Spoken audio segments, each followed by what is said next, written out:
Hi friends, అందరికీ నమస్కారం. ఈరోజు కథ ఓ మనసు నిన్నే, ఎపిసోడ్ నెంబర్ 11. ఈ స్టోరీ మీకు నచ్చితే తప్పకుండా లైక్ చేసి మన ఛానల్ని సబ్స్క్రైబ్ చేసుకోండి. ఇక స్టోరీలోకి వెళ్దాం. గుడి నుండి బయటికి వచ్చాక శశిని అకాడమీ దగ్గర డ్రాప్ చేశాడు చేతన్. కార్ దిగి లోపలికి వెళ్ళింది శశి వెళ్ళే వరకు అక్కడే ఉండి బయలుదేరాడు చేతన్. చాలా దూరం వెళ్ళాక గమనించాడు చేతన్ శశి బాక్స్ కారులోని మర్చిపోయిన విషయం. అరే, శశి బాక్స్ మర్చిపోయింది, ఇప్పుడెలా? అక్కడ ఏమీ ఉండవు తినటానికి అనుకుని వెనక్కి వెళ్తే మీటింగ్కి లేట్ అవుతుంది అని వాచ్ చూసి అబ్బా టైం లేదు అని విసుక్కొని సరే మీటింగ్ అయ్యాక వచ్చేస్తాను అని నిర్ణయించుకొని రుద్ర వాళ్ళ ఆఫీస్కి బయలుదేరాడు చేతన్.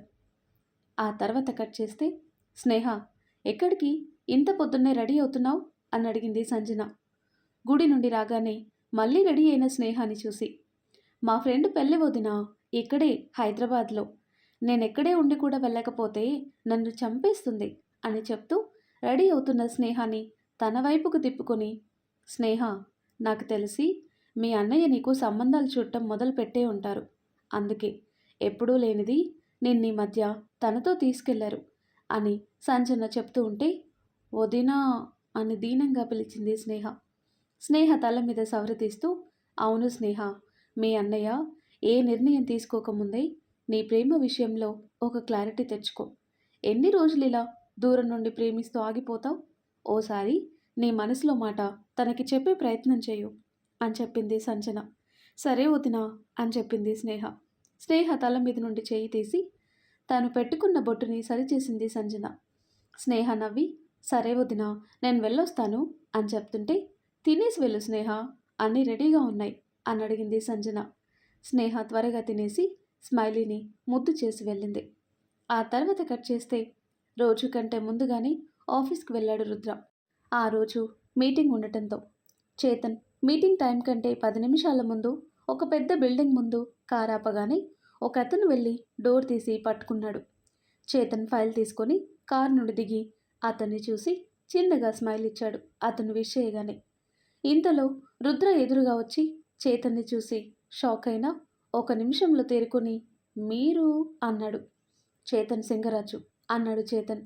రుద్ర చెయ్యి ముందుకు చాపి ఇబ్బందిగా రుద్రాక్ష అన్నాడు. చేతన్ కూడా చెయ్యి కలిపి ఆ తర్వాత రుద్రతో కలిసి వాళ్ళ ఆఫీస్ వైపు వెళ్ళాడు. 2 గంటల మీటింగ్లో చేతన్ రుద్రాని గమనించాడు. శశిరేఖ చేతన్ గారికి మరదలు కనుక నేను వేసిన వేషాలు చెప్పే ఉంటుంది. అందులో ఈరోజు ఈయన చూసిన చూపు నేను మర్చిపోలేను. నా కంపెనీకి ఆదిలోనే శుభం కాటు పడుతుంది అనుకున్నాడు రుద్ర. కానీ తన కంపెనీ గురించి చాలా క్లారిటీగా, ఎక్కడ తడబడకుండా కాన్ఫిడెంట్గా మాట్లాడాడు రుద్ర. చేతన్ అడిగే ప్రశ్నల్లోనే చేతన్ తెలివితేటలు అర్థమై ఏమైనా తేడా వస్తే పరిస్థితి ఎలా ఉంటుందో కూడా తెలిసిపోయింది రుద్రకి. అవతల వాళ్ళకి మాట్లాడే అవకాశం, వాళ్ళ తెలివికి తగ్గ చేయూత ఇచ్చి ఎదగడానికి సహాయపడే తండ్రికి ఈ గుణాలన్నీ ఉండి తేడా వస్తే పాతాళానికి తొక్కేసే కొడుకు కూడా ఉన్నారు అనుకున్నాడు రుద్ర. చేతన్ మీద ఆ మీటింగ్తో సదాభిప్రాయం ఏర్పడింది. చేతన్కి కూడా రుద్ర స్టార్టప్ నచ్చింది. వాళ్ళ కంపెనీతో టైప్ అవటానికి చేతన్ ఒప్పుకుంటూ ఫైల్ మీద సంతకం పెట్టి రుద్రకి మళ్ళీ షేక్ హ్యాండ్ ఇచ్చాడు. మీటింగ్ అయిపోయాక చేతన్ వెళ్తుంటే సార్ అని పిలిచాడు రుద్ర. చేతన్ తిరిగి చైర్లో కూర్చోగానే రుద్ర స్టాఫ్ వైపు చూశాడు. వాళ్ళు వెళ్ళిపోగానే సారీ సార్ అన్నాడు రుద్ర. చేతన్కి రుద్ర చెప్పాలి అనుకున్న విషయం అర్థమై ఇబ్బందిగా ఫీల్ అవుతున్న రుద్ర చేయి మీద తట్టి, పర్సనల్ లైఫ్కి ప్రొఫెషనల్ లైఫ్కి మూడు వేయటం నాకు రాదు. శశిరేఖ నీ గురించి ఇంకా నాకు చెప్పలేదు అంటే నువ్వు తనని ఎక్కువ ఇబ్బంది పెట్టలేదు అని నేను అనుకుంటున్నాను. సో అది అలాగే ఉండని అన్నాడు చేతన్. ఓకే సార్ అన్నాడు రుద్ర.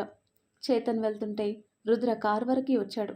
చేతన్ కారెక్కబోతూ ఆగి, నీకు శశిరేఖ అంటే ఇష్టం ఉంటే ప్రొసీడ్ అయ్యే పద్ధతి ఇది కాదనుకుంటాను అన్నాడు చేతన్. రుద్ర చిన్నగా నవ్వి థ్యాంక్స్ సార్ అన్నాడు. సార్ అవసరం లేదు Rudraksh, you can call me Chetan అన్నాడు చేతు కార్ స్టార్ట్ చేస్తూ.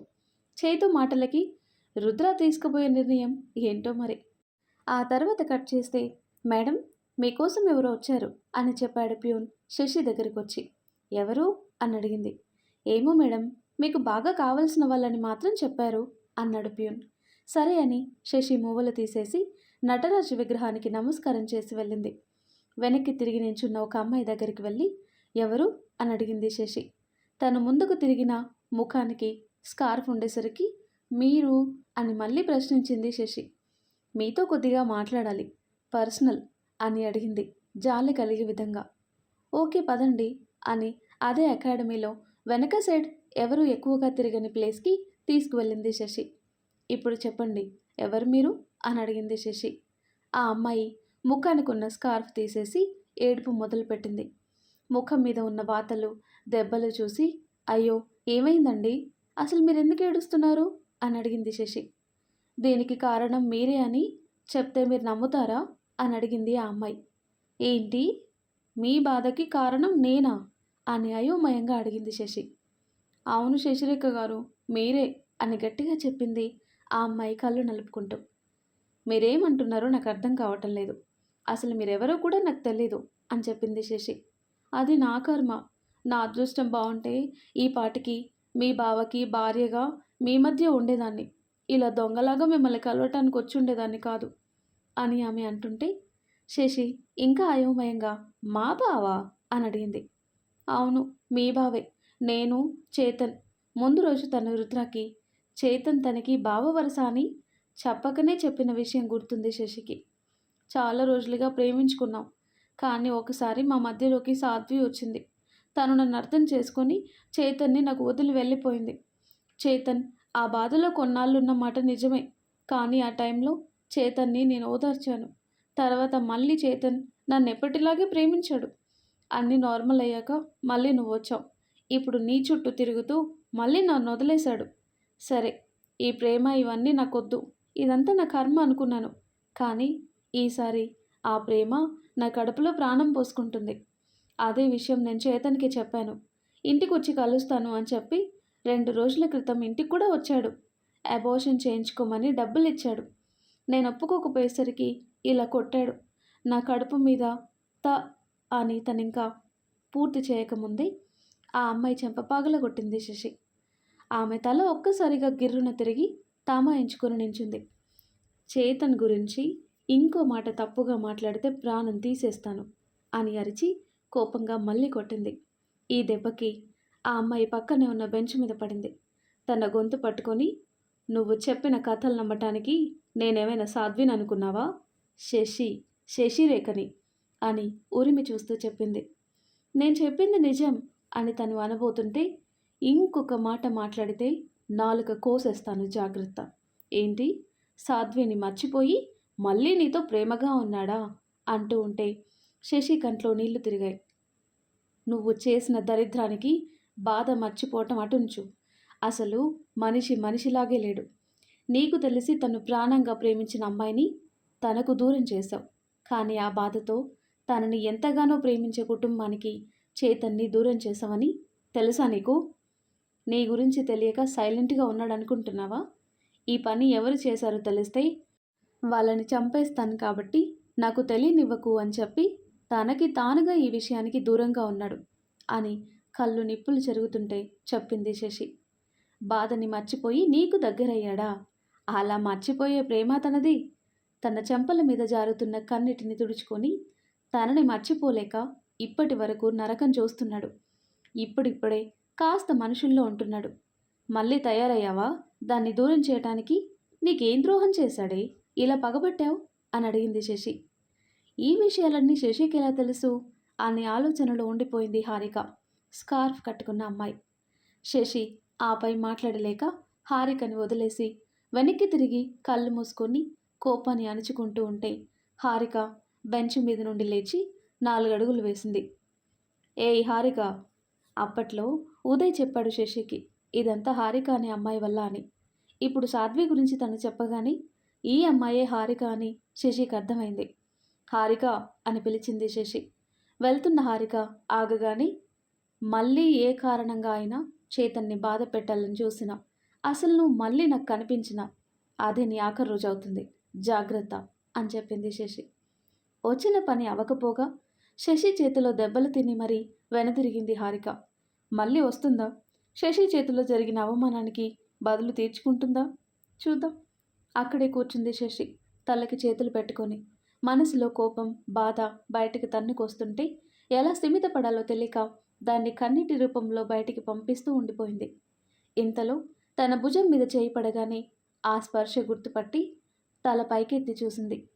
శశి ముఖంలో బాధ చూసి కంగారుగా చేతిలో ఉన్న బాక్స్ పక్కన పెట్టేసి, శశి ఏమైంది అని అడిగాడు చేతన్, శశి ఎదురుగా మోకాళ్ళ మీద కూర్చుంటూ. ఏమైంది చేతు, ఏమీ కాలేదు అని నార్మల్గా ఉండటానికి ప్రయత్నించింది శశి. కానీ తన వల్ల అవక చేతన్ భుజం మీద వాలి ఏడ్చేసింది. శశి తల నిమురుతూ, ఏమైంది శశి, అసలు నువ్వు ఏడవటం ఏంటి అంటూ శశిని ఓదార్చి తన ముఖాన్ని చేతుల్లోకి తీసుకుని బొటన వేలితో శశి కళ్ళు తుడిచి, ఇప్పుడు చెప్పు ఏమైంది అని అడిగాడు.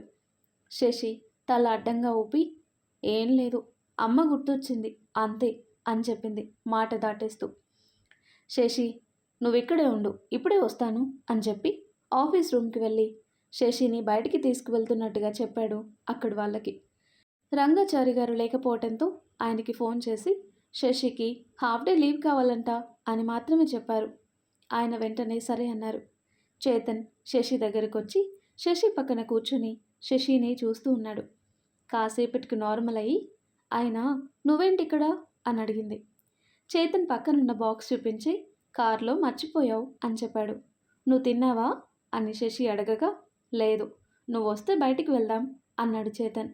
నాకు క్లాసులు ఉన్నాయి అని శశి చెప్పగానే, మేడం మీ బ్యాగ్ అని అన్నీ తెచ్చిచ్చాడు ప్యూన్. ఎందుకిది అని అడిగింది శశి. మీకు హాఫ్ డే లీవ్ కావాలని సార్ అడిగారు అని చెప్పి వెళ్ళాడు. బాక్స్ ఉంది కదా చేతు, ఎందుకు వేస్ట్ చేయటం అని శశి అంటుంటే వెళ్తున్న ప్యూన్ని చూసి అన్నా అని పిలిచాడు చేతన్. పెద్దింటివాడు అని తెలుస్తున్నా అరే ఒరే అని కాకుండా మర్యాదగా అన్నా అని పిలిచేసరికి అతను కూడా నవ్వుతూ, ఏంటి సార్ అన్నాడు దగ్గరికి వెళ్ళి. తిన్నావా అన్నా అన్నాడు చేతన్. లేదు సార్ అని చెప్పగానే శశి బాక్స్ అతనికిచ్చి, శశిరేఖ చాలా బాగా వండుతుంది, ఇది టేస్ట్ చూసి ఎలా ఉందో తనకి రేపు చెప్పు అనగానే అతను నవ్వుతూ, సరే సార్ ఉంటాను అని చెప్పి బాక్స్ తీసుకుని వెళ్ళాడు. చేతన్ శశి వైపు తిరిగి, ఇప్పుడు వెళ్దామా అని అడిగాడు. శశి నవ్వుతూ సరే అని చెప్పి చేతన్తో పాటు బయటికి వెళ్ళింది. ఆ తర్వాత కట్ చేస్తే, హలో సంజు, నాకు రావటం లేట్ అవుతుంది, నా కోసం ఎదురు చూడకు, తినేసేయ్, నేను ఒక మీటింగ్ అటెండ్ అయ్యి సాయంత్రం స్మైలీని తీసుకొని ఇంటికి వస్తాను అని చెప్పాడు అశ్వత్. మీరు కూడా తినకుండా ఉండకండి, ఏమైనా తినండి అని చెప్పింది సంజన. ఓకే, నువ్వు జాగ్రత్త, నేను త్వరగా రావడానికి ట్రై చేస్తాను, లవ్ యూ అని చెప్పి కాల్ కట్ చేసి స్క్రీన్ మీద ఉన్న సంజన స్మైలీ ఫోటో చూసి నవ్వుతూ కిటికీ నుండి పక్కకి చూశాడు. సంజనతో మాట్లాడి కాల్ కట్ చేసి పక్కకి చూడగానే అప్పుడే ఆగింది చేతన్ కార్. డ్రైవ్ చేస్తున్న చేతన్ తన పక్కనే సైలెంట్గా ఉదయం గుడిలో చూసినంత హుషారుగా లేని శశిని చూసి ఒక నిమిషం ఆలోచనలో పడ్డాడు. ముందు ఈ అమ్మాయి ఎవరో తెలుసుకోవాలి. చేతన్ దగ్గర వర్క్ చేసే అమ్మాయి అయి ఉంటుందా? అలా అయితే అంత చనువుగా చేతన్ ఎందుకుంటాడు? పోనీ ఫ్రెండ్ అయి ఉంటుందా, లేక లవ్ లాంటిదేమైనా అని అనుకుని, నో, అలా ఏం కాకూడదు, ముందు వీళ్ళ సంగతి ఏంటో తెలుసుకోవాలి అనుకున్నాడు అశ్వత్. సిగ్నల్ పడటంతో చేతన్ కారు ముందుకు కదిలింది. అర్జెంట్ మీటింగ్ ఉండటం వల్ల అశ్వత్ దారి మారింది. కారు ఎక్కిన దగ్గర నుండి ఒక్క మాట కూడా మాట్లాడలేదు శశి. చాలా డల్గా ఉంది, రోజులాగా అస్సలు లేదు. తన కళ్ళు కోపం, బాధ ఒకేసారి చూపిస్తున్నాయి. అదెందుకో చేతన్కి నచ్చటం లేదు. నిజంగా వాళ్ళ అమ్మ గుర్తొస్తే కోపం ఎందుకు అనుకుని శశి వైపు మళ్ళీ చూశాడు. వెనక్కి వాలి కళ్ళు మూసుకుంది శశి. కానీ కళ్ళు వాటి భావాలు బయట పెట్టడం ఆపటం లేదు. కంటి కొన నుండి సన్నటి కన్నీటి దార జారుతూనే ఉంది. కారు ఒక దగ్గర ఆపి శశి కన్నీరు తుడిచి శశి తల మీద చేయి వేసి నిమిరి, శశి అని పిలిచాడు చేతన్. శశి కళ్ళు తెరవకుండానే, ఇంటికి తీసుకెళ్ళే చేతు, మనసేం బాలేదు, కాసేపు పడుకుంటాను అని చెప్పింది. సరే, ఏమైనా తినేసి వెళ్దాం, నాకు ఆకలిగా ఉంది అన్నాడు చేతన్.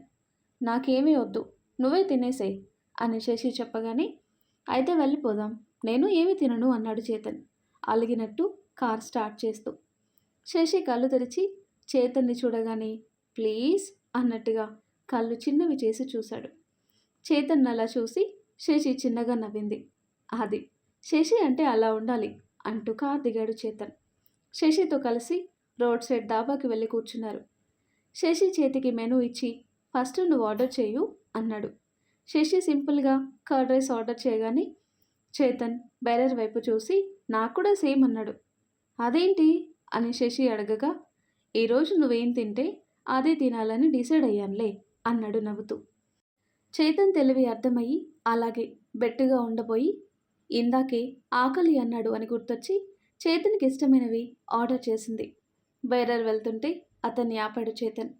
శశి, నేను నీకు ముందే చెప్తున్నా, నువ్వేం తింటే నేను అది మాత్రమే తింటాను అన్నాడు చేతన్ బెదిరింపుగా. సరే అతన్ని వెళ్ళనివ్వు అని చెప్పింది శశి. చేతన్ అతన్ని పంపి ఇప్పుడు చెప్పు అసలేమైంది అన్నాడు. చెప్పాను కదా ఏమీ లేదని దిక్కులు చూస్తూ కూర్చుంది శశి. చెప్పటం ఇష్టం లేదేమో అని అర్థం చేసుకుని ఇంకా రెట్టించలేకపోయాడు చేతన్. ఆర్డర్ రాగానే శశి తిని వాటిని మాత్రమే అనుసరించసాగాడు చేతన్. చేతన్ కేరింగ్కి మనసులో మురిసిపోయి ప్రేమగా చేతన్ని చూస్తూ అప్పటి వరకు మనసు పడిన బాధ కాస్త మర్చిపోయింది శశి. ఇద్దరు తినేసి బయటికి రాగానే శశి నువ్వు ట్రై చేయు అన్నాడు చేతన్ కీస్ శశి చేతిలో పెట్టి వేరే సైడ్ కారెక్కుతూ. శశి మనసు డైవర్ట్ చేయాలి అనే ఉద్దేశంతో శశి డ్రైవ్ చేస్తూ ఉంటే ఇంటికి చేరుకున్నారు. ఫ్లాట్కి వెళ్ళిన తర్వాత శశి మనసు సెట్ అవ్వక నేను కాసేపు రెస్ట్ తీసుకుంటాను అని చెప్పి రూమ్లోకి వెళ్ళి ఎప్పుడూ లేనిది డోర్ లాక్ చేసుకుంది శశి. అది గమనించిన చేతన్ ఏం చేయాలో తోచక ల్యాప్టాప్ పట్టుకుని కూర్చున్నాడు. అకాడమీకి హారిక రావటం తన మాటలన్నీ మళ్ళీ గుర్తు చేసుకుంటుంది శశి. చేతన్ నాకు బావ వరుస అని నేను రుద్రాకి మాత్రమే చెప్పాను. ఆ విషయం ఈ హారికకి ఎలా తెలుసు? మమ్మల్ని ఫాలో అయిందా లేక ఈ అబ్బాయి తనకి తెలిసినవాడా? ఇద్దరు కలిసి ప్లాన్ చేసి నాకు ఎదురు పడ్డారా? అందుకే నా డీటెయిల్స్ 1కి 2 సార్లు అడిగాడా? ఎందుకైనా మంచిదే, అతను మళ్ళీ కనిపిస్తే జాగ్రత్తగా ఉండాలి. అయినా వాళ్ళకి నన్ను కలిసి ఇలా చెప్పాల్సిన అవసరం ఏంటి అనుకోగానే ఈ మధ్య చేతన్ తనకి దగ్గరగా ఉండటం గుర్తొచ్చి అందుకే నన్ను చేతన్ నుండి దూరం చేయడానికి ఇలా మాట్లాడారా అని పరిపరి విధాలుగా ఆలోచిస్తుంటే మోగింది శశి ఫోన్. ఆలోచనలకి కళ్ళం వేస్తూ హాయ్ శశి అనే అరుపు లాంటి పిలుపు వినిపించి ఎలా ఉన్నావు నిధి అని అడిగింది శశి డల్గా. నేను సూపర్గా ఉన్నాను కానీ నీ సంగతి ఏంటి? మా అన్నయ్య లైన్లోకి వచ్చాడా? ముందు పెళ్ళా లేక అని అనబోతుంటే ఏ ఆపు అని బ్లష్ అయింది శశి. అబ్బా సిగ్గు అని నవ్వుతూ ఏదో గుర్తొచ్చి కానీ మా అన్నయ్యకి మాత్రం అస్సలు బుద్ధి లేదు. ఇక్కడ నువ్వంత కష్టపడుతున్నావా? ఈరోజు ఫంక్షన్లో ఆ అమ్మాయితో పులిహోర కలిపాడు అని నిధి చెప్తుంటే శశి ఇంట్రెస్టింగ్గా ఏంటి అని అడిగింది. అప్పటి వరకు పడుకున్నదల్లా లేచి కూర్చుంటూ అవును శశి, ఆ టిక్కులాడి ఎంత అందంగా ఉంటే మాత్రం అలా పళ్ళన్నీ బయట పెట్టేయటమేనా అని కోపంగా చెప్తూ నువ్వు ఇలా స్లోగా ఉంటే ఇలాంటి వాళ్ళు ఇంకా ఎక్కువ అవుతారు శశి అని సీరియస్ టోన్లో చెప్పింది నిధి. అవును అని ఏదో ఆలోచిస్తూ చెప్పింది శశి. అవును అని సైలెంట్గా ఊరుకోకు, త్వరగా నువ్వు తనని లవ్ చేస్తున్నట్టు చెప్పేయి శశి అని నిధి అనగానే కానీ ఎలా చెప్పాలి నిధి అని శశి అడగగానే గట్టిగా ఒక కిస్ ఇచ్చి చెప్పేయి, దెబ్బకి బిడ్డ లైన్లోకి రావాలి అని నవ్వింది నిధి. జరగబోయేది ఇంచుమించుగా అదే అని తెలియక ఏయ్ అని శశి అనగానే లేకపోతే ఏంటి శశి, ఈ రోజుల్లో స్కూల్ పిల్లలు కూడా ధైర్యంగా చెప్తున్నారు, నీకేంటి భయం అని హితబోధ చేసింది నిధి. సరే టైం చూసి చెప్తానులే, ఇంతకీ మీ సంగతి ఏంటి అని అడిగింది శశి. ఈ నెలలో ఎగ్జామ్స్ అయిపోతే నెక్స్ట్ నెలలో పెళ్ళైపోతే వచ్చే సంవత్సరంకి నీ చేతిలో అల్లుడుంటాడు అని నవ్వింది. నిధి మాటలు విని శశి నవ్వి అసలు ఆడపిల్ల లక్షణాలు ఉన్నాయా నీలో అని అడిగింది. ఆ లక్షణాలన్నీ మా బావ చూసుకుంటాడులే కానీ నువ్వు మాత్రం లేట్ చేయకు, అలాగే ఈ క్లోజప్ యాడ్ కూడా వదలకు శశి అని మళ్ళీ ఒకసారి గుర్తుకు చేసి కాల్ కట్ చేసింది నిధి. నిధి మాట్లాడిన తర్వాత శశి ఆలోచనలో పడింది. మాస్టర్ గారు చెప్పిన విషయం కూడా గుర్తొచ్చి చేతన్కి ఎలాగైనా తనంటే నాకు ఇష్టమని విషయం తెలిసేలా చేయాలి అనుకుంది శశి. నిధితో మాట్లాడిన తర్వాత శశి కాస్త నార్మల్ అయింది. ఫేస్ వాష్ చేసుకుని బయటికి వెళ్ళేసరికి చైతు వర్క్ చేసుకుంటూ కనిపించాడు. వెళ్ళి చైతు ఎదురుగా కూర్చొని సారీ చైతు, ఇబ్బంది పెట్టేశానా అని అడిగింది శశి. ల్యాప్టాప్ నుండి తల పైకెత్తి చూసి, ఇప్పుడు నువ్వు ఓకేనా అన్నాడు. శశి నవ్వుతూ తల్లాడించగానే, నువ్విలా నవ్వుతూ ఉంటేనే బావుంటావు. నువ్వు నాకు ఇలాగే ఇష్టం అన్నాడు చైతు. నిజమా అన్నట్టుగా శశి చూసేసరికి చైతు నవ్వాడు. ఆ మాటకి శశి సంబరపడిపోయింది. మళ్ళీ వాళ్ళ రొటీన్ జీవితంలో టైం తెలియటం లేదు ఇద్దరికి. సమయం పరిగెత్తి 15 రోజులు ముందుకు వెళ్ళిపోయాయి. అలా ఆ రోజు ఆఫీస్లో ఉన్న చేతన్ శశికి ఫోన్ చేశాడు. డ్యాన్స్ క్లాస్లో ఉండటం వల్ల మాట్లాడటం వీలుపడక క్లాస్ అయిపోగానే ఫోన్ చేసింది శశి. శశి, నేను 10 నిమిషాల్లో అకాడమీ దగ్గర ఉంటాను, అర్జెంటు పనుంది అని చెప్పాడు చేతన్. సరే అని క్లాసులు అయిపోవటం వల్ల అకాడమీ బయటకు వచ్చింది శశి. చేతన్ రాగానే కారెక్కి, ఏంటి చేతు అంత అర్జెంటు పని అని అడిగింది. మా ఆఫీస్ పార్టీ, నిన్ను తీసుకెళ్దామని అన్నాడు చేతు. మీ ఆఫీస్ పార్టీకి నేనెందుకు అని అడిగింది. ఉదయ్ ఉంటే కంపెనీకి ఎవ్వరూ అవసరం లేదు, ఇప్పుడు ఒక్కడినే వెళ్తే అంటూ తల రబ్ చేసుకొని కళ్ళు చిన్నవి చేసి శశి వైపు చూసి, ఎక్కువ తాగేస్తావు, అదే నువ్వున్నావనుకో లిమిట్లో ఉంటాను, ఒకవేళ ఎక్కువ తాగేసినా నువ్వు ఫ్లాట్కి తీసుకొస్తావు కదా, పైగా నేను వచ్చే వరకు నీకు టెన్షన్ ఉండదు అని నవ్వాడు. శశి కోపంగా చూసేసరికి, ప్లీజ్ శశి, ఈ ఒక్కరోజే అన్నాడు చేతు. చైతు అలా బ్రతిమాలుతూ ఉంటే మురుసుకుంటూ చూసి, సరే కానీ అక్కడ నాకు ఎవరూ తెలియదు కదా అని అడిగింది శశి. ఏం పర్వాలేదు, నేనుంటాను కదా అన్నాడు చైతు శశిని ఒప్పిస్తూ. సరే అని శశి కూడా ఒప్పుకుంది. అసలే ఆఫీస్ ఫంక్షన్ అంటే ఆ హారిక ఉంటుంది అని తెలిసి, పైగా చైతు ఎక్కువగా డ్రింక్ చేస్తే ఆ సిచ్యువేషన్ని వాళ్ళకి తగ్గట్టుగా మార్చుకుంటారేమో అని భయపడి ఫ్లాట్కి వెళ్ళగానే శశి అల్మారా తిరిగేసి బ్లాక్ అండ్ బ్లాక్ చీర తీసి మ్యాచింగ్ సెట్ చేసుకుంది. అనుకోకుండా చేతన్ కూడా బ్లాక్ సెలెక్ట్ చేసుకున్నాడు. చేతన్ రెడీ అయ్యి శశి కోసం ఎదురు చూస్తూ హాల్లో కూర్చున్నాడు. ఎంతకీ శశి రాకపోవడంతో మొబైల్ తీసి ఏదో చూస్తూ, శశి ఫాస్ట్ అన్నాడు హాల్లో నుండి. 10 మినిట్స్ అని శశి చెప్పగానే, ఇంకా 10 నిమిషాలా అన్నాడు చేతన్. శశి బ్లౌజ్ వెనక హుక్స్లో లాస్ట్ హుక్ తనకి అందటం లేదు పెట్టుకోవటానికి. చీర మొత్తం కట్టుకుంది, కానీ ఆ బటన్ ఎంతకీ పట్టకపోవటంతో దాంతో కుస్తీ పడుతూ ఉంది. 10 నిమిషాలు గడిచి చాలాసేపు అవటంతో చేతన్ శశి రూమ్ డోర్ తట్టాడు. డోర్ తీసిన శశిని చూసి మంత్రం వేసినట్టు అయిపోయాడు చేతన్. కనురెప్ప వేస్తే ఎక్కడ అద్భుతం ఆవిరైపోతుందో అన్నట్టుగా శశిని చూస్తూ ఉన్నాడు. కాటుక దిద్దిన కళ్ళు, ధనుస్సు లాంటి కనుబొమ్మలు, వాటి మధ్య చిక్కుకున్న చిన్న స్టిక్కర్, లేత గులాబీ రంగు పెదాలు, శంఖం లాంటి మెడలో సన్నటి స్టోన్ చైన్, దానికి మ్యాచింగ్ స్టోన్స్ పొదిగిన సింగిల్ గాజులు, జుంకాలు, వంచిన విల్లు లాంటి నడుము చీర చాటున దాక్కున్నట్టుగా నీట్గా కట్టింది శశి. చేతన్ అలా చూస్తుంటే శశికి మాటలు రావటం లేదు. చేతన్ వైపు సూటిగా చూడలేక కళ్ళు వాల్చేసింది. ఏదో ట్రాన్స్లో ఉన్నట్టుగా చేతన్ తన చూపుడు వెళ్ళి శశి కంటి కొనల్లో అద్ది చెవి వెనుక చుక్క పెట్టాడు. ఆ తర్వాత శశి చెయ్యి పట్టుకొని కాటుక తీసి తన చేత్తోనే దాగుడు మూతలాడుతున్న తన నడుముకి దిష్టి చుక్క పెట్టించాడు. శశి తలెత్తి చేతన్ వైపు చూసింది. అలా చేయగానే తన మనసు ఎంత నిలకడగా ఉందో చెప్పటానికి ఇదొక ఉదాహరణ అని చెప్పవచ్చు. శశి కళ్ళలోకి చూసి, చాలా బాగున్నావు అన్నాడు చైతు. శశి తల దించేసి, వెళ్దామా అని అడిగింది. సరే అంటూ ముందుకు నడిచాడు చేతన్. శశి చేతులు వెనక్కి పెట్టి అప్పటికే కష్టపడి పెట్టిన హుక్స్ని చెక్ చేసి, చేతన్ తొందర చేస్తుంటే ఇప్పుడు చీర మార్చే టైం లేదు అని దాన్ని అప్పటికి మేనేజ్ చేసి బయటకు వచ్చింది. చేతన్ డోర్ లాక్ చేశాక ఇద్దరు కిందికి వెళ్ళి ఫంక్షన్కి స్టార్ట్ అయ్యారు.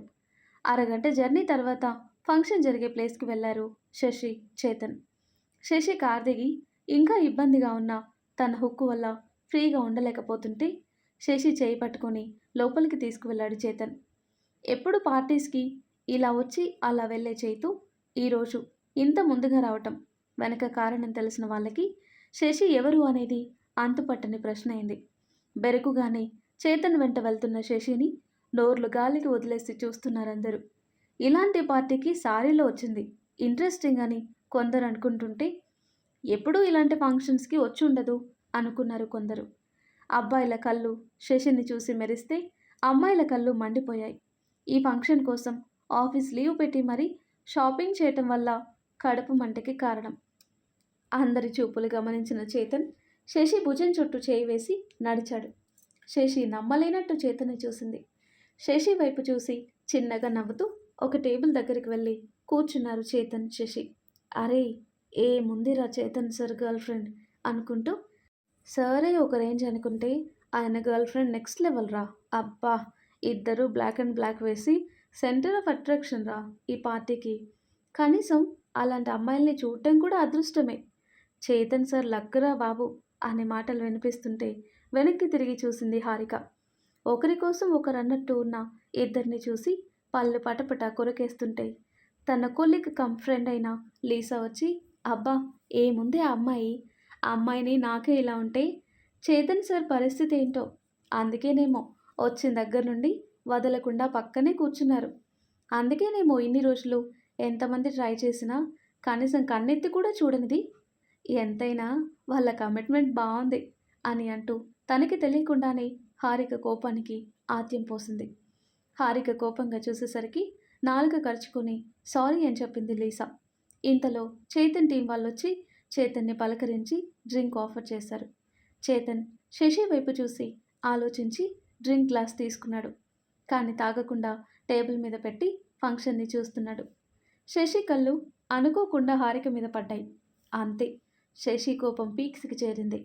నాకు తెలిసే గుంటనక్క నువ్వు వస్తావని, అందుకే వచ్చాను. ఇటు కళ్ళు తిప్పి చూసిన నీ గుడ్లు పీకేస్తాను అనుకుంది శశి మనసులో. అప్పుడే అనౌన్స్ చేశారు ఉదయ్ వెళ్ళిన ప్రాజెక్ట్ సక్సెస్ అయిన విషయం. అందుకు ఉదయ్ అండ్ టీం అందరికీ ప్రైజెస్ ఇస్తున్నట్లు. అందులో ఫస్ట్ పేరు ఉదయ్ అవ్వటంతో ఉదయ్ తరఫున అతని చెల్లి మిస్ శశిరేఖ గారు ఈ ప్రైజ్ తీసుకుంటారు అని అనౌన్స్ చేయగానే షాక్ అయింది శశి. అప్పటి వరకు ఉదయ్కి ప్రైజ్ వచ్చిన ఆనందంలో చప్పట్లు కొడుతూ వెంటనే చేతన్ వైపు చూసింది కంగారుగా. చేతన్ నవ్వుతూ కళ్ళెగరేసి, వెళ్ళి ప్రైజ్ తీసుకో శశి అన్నాడు. శశి ఇబ్బందిగా నించోగానే చేతన్ కూడా లేచి శశి చెయ్యందుకొని ముందుకు నడిచాడు. అందరికీ అది ఫెలిసిటేషన్ లాగా కనిపిస్తుంటే హారికకు మాత్రం కపుల్ ర్యాంప్ వాక్ లాగా కనిపించి మెంటల్ ఎక్కేసింది. శశితో పాటు స్టేజ్ వరకు వెళ్ళి తనని మాత్రమే మీదికి పంపాడు చేతన్. తను కిందే ఆగిపోయి ఉదయ్కి వీడియో కాల్ చేశాడు.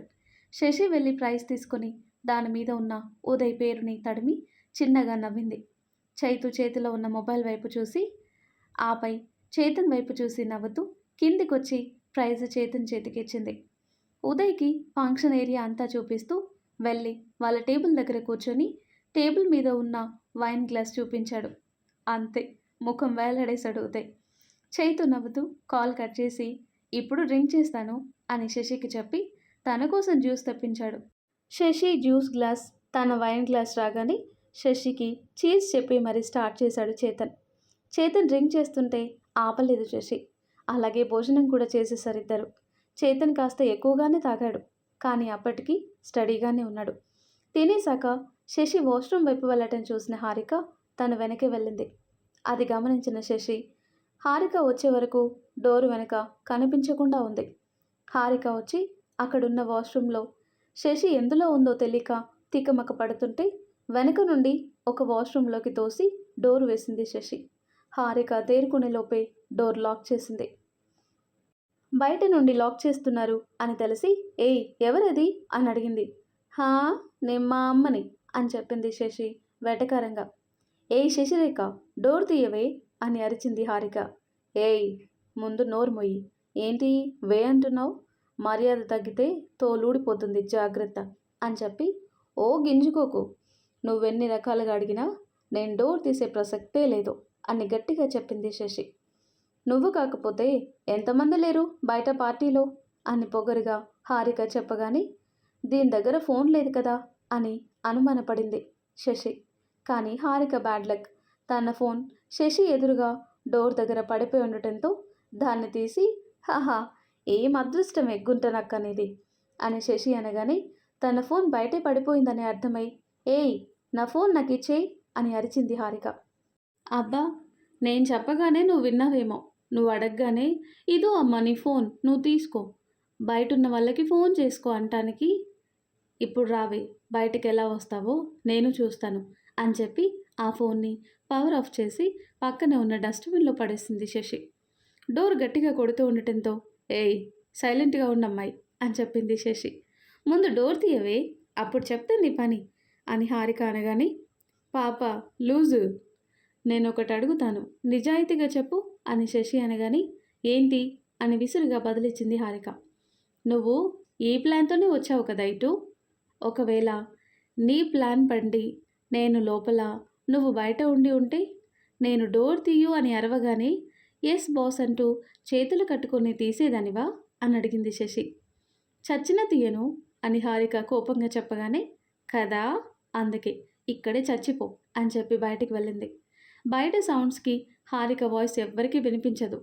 కానీ ఎవరైనా లోపలికి వెళ్తే దొంగముకుంది బయటపడుతుంది కదా అని అనుకుంటూ చుట్టూ చూసి దగ్గరలో ఉన్న వర్క్ ఇన్ ప్రోగ్రెస్ అనే కార్డ్ పెట్టింది.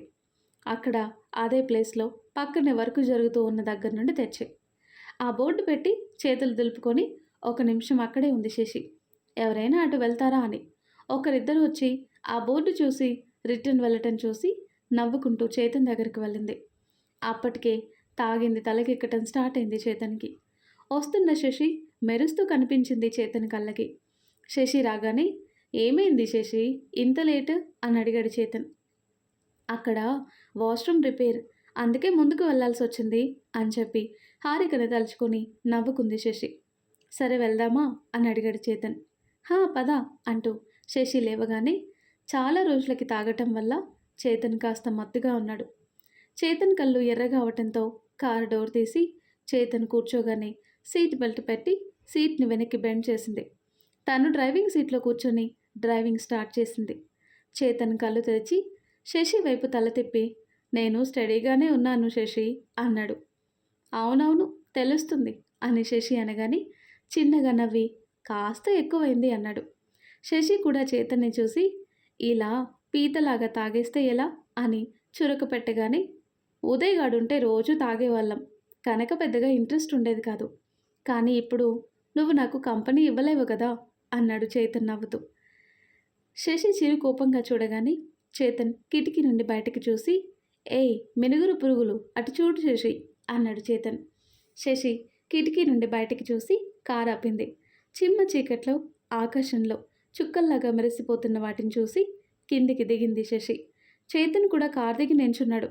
ఒక మినుగురు పురుగుని చేతిలో దాచేసి ఆడుకుంటున్న శశి ముఖం ఆ వెలుగులో అందంగా కనిపిస్తుంటే చేతన్లో ఏదో అలజడి మొదలైంది. తన కళ్ళు, నవ్వుతున్న పెదాలు మనసుని వశం తప్పిస్తుంటే కళ్ళు గట్టిగా మూసి తెరిచి శశిని చూస్తున్నాడు. శశి అలాగే ఆడుకుంటూ చేతన్కి దగ్గరగా వచ్చేసి తన చేతిలో ఉన్న ఆ మినుగురు పురుగుని చేతన్కి చూపిస్తూ అందంగా నవ్వుతూ ఉంటే నిర్మానుష్యంగా ఉన్న ఆ రోడ్డు, అందమైన ప్రకృతి, శశి ఒంటిని తాకి ఆ పరిమళాన్ని మోసుకొని వస్తున్న గాలి చల్లగా తాకుతుంటే గాల్లో తేలుతున్నట్టుగా ఉంది చేతన్కి.